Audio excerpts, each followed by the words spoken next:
ভাই কম দামের ভিতরে ভাই আমার লাগবে হচ্ছে মনোটন, ঠিক আছে, কিন্তু ভালো কোনো শোরুমের সন্ধান পাচ্ছি না। কি বাইক কোনটা বাইক লাগবে? ভাই মনোটন লাগবে ভাই, মনোটন একদম লেটেস্ট মডেলের, কি ধামাকা কালার থাকে। কি কালার লাগবে? ব্লু কালার আছে, তারপর রেড কালার আছে, যে কোনো একটা কালার হলেই ভাই, কিন্তু ধামাকা থাকতে হবে ভাই। হ্যাঁ অবশ্যই আছে, ধামাকা আছে, নাম্বার সহকারে বাইক আছে ভাই। এগুলা ভাই এগুলা হ্যাঁ ব্ল্যাক কালারের মধ্যে আছে, দেখেন কয়টা, তিনটা বাইক আছে। ইয়েলো কালার একটা আছে, হ্যাঁ ভাই ইয়েলো কালার দেখতে, তারপরে রেড কালার। রেড কালার আছে। এটা দাম একটু কম, ঠিক আছে, মানে গাড়ির কন্ডিশনে দাম। এই বাইক আগে কত কিলোমিটার চলছে সেটা আমি একটু বলি, তাহলে বুঝতে পারবেন।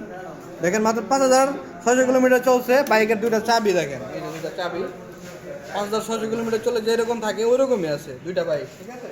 তো এরকম প্রত্যেকটা বাইকই কিন্তু এরকম ফ্রেশ কন্ডিশনে, ওই যে দেখতে পাচ্ছেন যেগুলো আছে ব্ল্যাক দুইটা, ওইখানে ইয়েলো একটা, এই যে রেড কালার এটা সেম, মানে হালকা একটু কন্ডিশন 19 আছে, প্রাইসও কিন্তু একটু কম বেশি আছে।